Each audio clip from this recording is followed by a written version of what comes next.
할렐루야. 오늘도 참으로 좋은 날입니다. 우리 모두 감사만 넘치는 은혜로운 하루 되기를 축복합니다. 저를 따라하겠습니다. 오늘도 나와 우리 가정 우리 교회에 기적이 일어납니다. 오늘도 나와 우리 가정 우리에게 기적이 일어납니다. 아멘. 저는 출애굽기 17장 4절에서 7절 말씀을 통해서 지팡이로 반석을 치니 생수가 나오더라, 이런 제목으로 함께 은혜를 받고자 합니다. 이스라엘 백성들은 수많은 하나님의 기적을 체험했지만 그들 앞에 나타난 일로 원망, 불평 떠나지 않았습니다. 애굽에서 430년 동안 종살했던 그들이 어린 양의 피의 재앙을 통하여 기쁨으로 애굽에서 나오게 되었지요. 그 감격이 얼마나 컸겠습니까? 그런데 그들은 홍해바다 앞에 도착하자 가장 먼저 원망하고 불평했습니다. 하나님께서는 모세의 기도를 들어주시고 홍해바다를 쫙 쪼개시고 그들이 홍해바다를 걸어서 광야로 나오게 되지요. 그런데 잠시 후에 그들이 마라에 도착했었을 때 쓴물 때문에 또 하나님과 모세를 향하여 원망합니다. 그러자 모세가 또 하나님께 이 백성 어찌하면 좋겠습니까? 하나님께서 나무를 그 연못에 넣어라. 한 나뭇가지를 넣었더니 그 물이 달게 되었었지. 그 정도 하면은 하나님의 능력을 그들이 알아야 할 텐데 이번에는 또 신광야에 도착했었을 때 먹을 것이 없자 또 원망하고 불평합니다. 그때 하나님께서 모세로 새벽마다 만나를 주셨던 은혜를 경험하게 됩니다. 하루가 아닙니다. 40년 동안 만나를 내려주셨습니다. 그 정도 하면 얼마나 큰 하나님의 사랑을 경험했습니까? 그런데 또 그들이 르비딤에 도착했었을 때 또 하나님께 원망하고 또 불평합니다. 제가 왜 이 말씀을 계속 나누는지 하면 이스라엘 백성들은 자기 앞에 나타난 기적을 다음에도 하나님이 기적을 행하실 것이다, 그런 생각이 없었습니다. 매우 근시안적이고 육신적인 그들은 당장 없으면 하나님을 원망하고 불평했던 가슴 아픈 그런 민족이었던 것입니다. 신광야에서 만나를 경험했던 그들이 르비딤에 이르러 원망했었지요. 이번에는 물이 없어서 원망을 하게 되었습니다. 출애굽기 17장 1절 말씀 다 같이 보십시다. 이스라엘 자손의 온 회중이 여호와의 명령대로 신광야에서 떠나 그 노종대로 행하여 르비딤에 장막을 쳤으나 백성이 마실 물이 없는지라. 그러면 쓴물을 단물이 되게 하신 그 하나님 믿어야 하죠. 광야에서 만나를 주신 그 하나님 믿어야 하죠. 홍해를 가르신 그 하나님을 믿어야 하죠. 근데 그들은 아직도 그 하나님의 능력을 온전히 믿지 못하고 없으면 없는 대로 원망하고 불평하니 나와 여러분들은 과정마다 어떤 과정을 만나든지 또 하나님이 일하실 것을 믿고 감사만 하기를 축복합니다. 17장 2절 보십시다. 백성이 모세와 다투어 이르되 우리에게 물을 주어 마시게 하라. 모세가 그들에게 이르되 너희가 어찌하여 나와 다투느냐? 너희가 어찌하여 여호와를 시험하느냐? 이때 지도자 모세의 신앙적인 자세는 너무너무 본받고 본받아야 할 신앙적인 자세입니다. 오늘 본문 출애굽기 17장 4절 말씀 보십시다. 모세가 불평했습니까? 모세가 여호와께 부르짖었습니다. 그래서 지도자와 백성의 차이점이 뭐죠? 지도자는 아무나 된 게 아닙니다. 지도자는 바로 어떤 상황에서 어떤 일을 당해든지 하나님은 여전히 떠나지 않고 일하시니 감사하는 자 되기를 축복합니다. 이스라엘 백성들은 끊임없이 원망하고 불평하고 심지어 모세를 죽이려고 덤벼들기도 했잖아요. 4절 보십시다. 모세가 여호와께 부르짖어 이르되 내가 이 백성에게 어떻게 하리까? 그들이 조금 있으면 내게 돌을 던지겠나이다. 모세는 자신 앞에 당한 일을 하나님께 부르짖어 기도했었지요. 이때 좋으신 하나님께서 모세에게 이렇게 말씀하십니다. 모세야, 네 손에 무엇이느냐? 지팡이가 있습니다. 그 지팡이를 들고 호렙산 반석을 쳐라. 그래야만 반석이 쪼개지고 그곳에서 생수가 터져 나올 텐데 그것으로 백성과 모든 짐승을 마시게 하라고 주님이 말씀해 주셨습니다. 17장 5절 6절 보십시다. 내 지팡이를 손에 잡고 가라. 6절에 내가 호렙산에 있는 그 반석 위 거기서 내 앞에 서리니 너는 그 반석을 치라. 그곳에서 물이 나오리니 백성이 마시리라. 모세가 이스라엘 장로들의 목전에서 그대로 행하니라. 아멘. 하나님께서 호렙산에 가서 반석을 지팡이로 쳐라. 그 반석이 쪼개지고 그곳에서 물이 나오리라. 하나님 무슨 소리입니까? 이렇게 하지 않고 백성의 지도자들 데리고 갔습니다. 장로 여러분이요, 저를 따라오십시오. 어디를 따라갑니까? 따라오십시오. 그래서 백성들과 좀 떨어진 호렙산에 가가지고 반석을 쳤습니다. 그러자 반석을 지팡이로 치자 반석이 쫙 갈라지고 그 속에서 광천수 깊은 반석에서 생수가 터지는 물을 경험하고 백성들과 짐승들이 그 물을 마셨다 하신 줄로 믿으시기를 바랍니다. 그렇다면 반석에서 생수가 나왔다는 말씀이 오늘날 지금 나와 여러분의 영적인 메시지가 무엇일까요?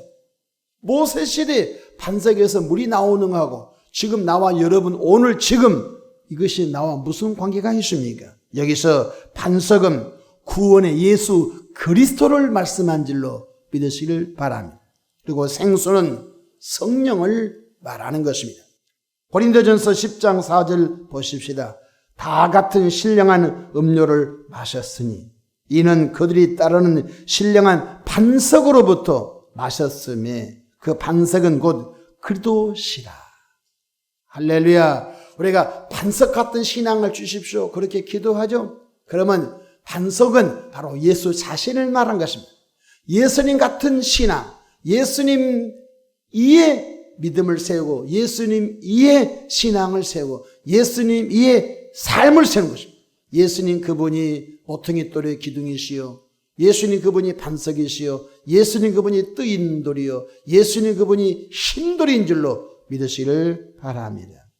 바로 신령한 반석으로부터 마셨으며 이 신령한 반석은 바로 호렙산 반석을 치니 물이 나온 그 말씀을 사도 바울이 되새기면서 그 반석은 오늘 예수 그리스도시라 이렇게 말씀하고 있습니다. 예수님께서 소가성 우물가에서 남편 5을 둔 한 여인을 만나게 됩니다. 예수님께서 그 남편 5을 둔 그 여인에게 이렇게 말씀하지요. 요한복음 4장 13절로 14절 예수께서 대답하여 이르시되 이 물을 마시는 자마다 다시 목마르려니와 내가 주는 물을 마시는 자는 영원히 목마르지 아니하리니 내가 주는 물은 그 속에서 영생하도록 솟아나는 샘물이 되리라. 세상의 물은 또 마셔야 됩니다.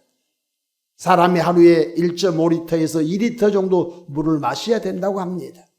물을 마시지 않으면 큰 위기를 탈수증으로 말미암아 생명을 잃을 수도 있습니다. 물을 마시고 싶지 않아도 주기적으로 계속 물을 마셔야 우리 몸이 건강하게 유지가 되는 것입니다. 그런데 예수 속에서 나는 생수를 마시면 바로 영생한 줄로 믿으시기를 바랍니다. 요한복음 7장 37절로 39절에 이렇게 말씀하셨습니다.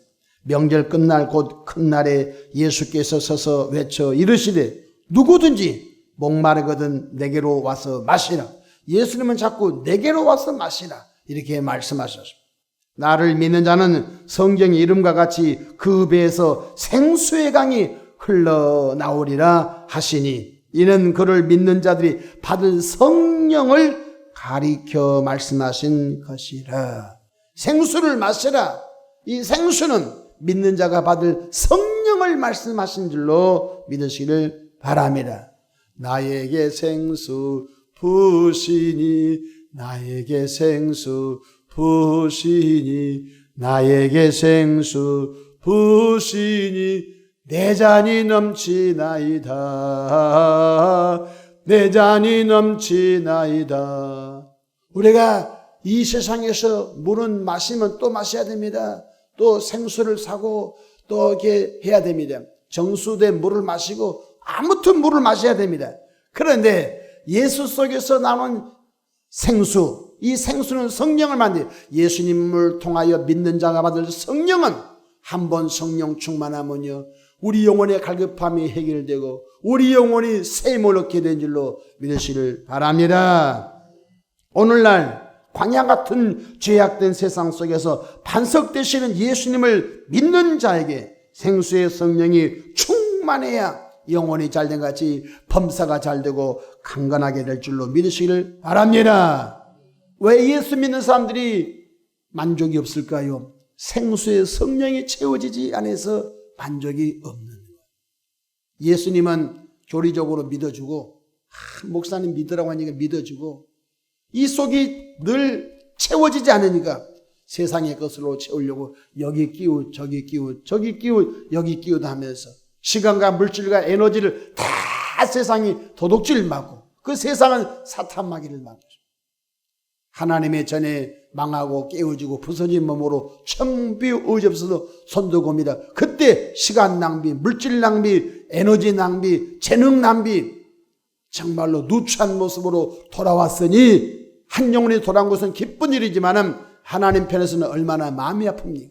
건강할 때, 에너지가 있을 때, 재능이 있을 때, 재능이 넘칠 때, 행복하고 아름다울 때 그때 생수의 성령을 마셔 주를 위하여 헌신하고 충성하고 아름다운 삶을 사면 얼마나 좋겠습니까? 39절 보십시오. 이는 그를 믿는 자들이 받을 성령을 가리켜 말씀하신 것이라. 할렐루야. 그렇습니다. 오늘 나와 여러분들이 예수 영접하는 사람은 생수의 성령을 충만히 부어달라고 구하시기를 바랍니다. 여러분, 이 세상에서 가장 좋은 일이 무엇일까요? 성령 받는 것입니다. 너희 하늘 아버지께서 구하는 자에게 좋은 것을 주시지 않겠느냐.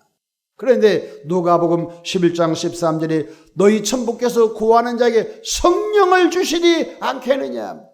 성령이 임한 사람은 병이 떠납니다. 성령이 임한 사람은 가난이 떠납니다. 성령이 임한 사람은 좌절이 떠납니다. 성령이 임한 사람은 병마가 떠난 줄로 믿으시기를 바랍니다. 성령이 임하면 미련함도 떠납니다. 성령 받은 사람이 미련한 것 봤습니까? 지우 말씀연사, 지식이 말씀연사를 주셔서 초등학교도 못난 사람들이 얼마나 유식하고 아름다운 하나님의 은혜의 세계에 들어간지 알 수가 없는 것입니다.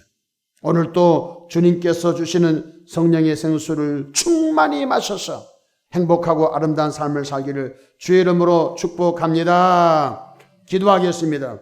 좋으신 하나님 우리 아버지, 은혜와 사랑을 인하여 감사합니다. 이 새벽에도 반석에서 나오는 생수를 마셨던 이스라엘 백성들처럼 예수를 믿고 구원받은 우리들이 생수의 성령을 충만히 마셔서 이 세상에 그 무엇으로도 채울 수 없는 만족함이 있게 역사해 주시옵소서. 이 새벽에도 마음에 소원담한 아름다운 감사의 물 드립니다. 드린 손길들마다 축복해 주시옵소서. 감사하며 예수님의 이름으로 기도합니다. 아멘.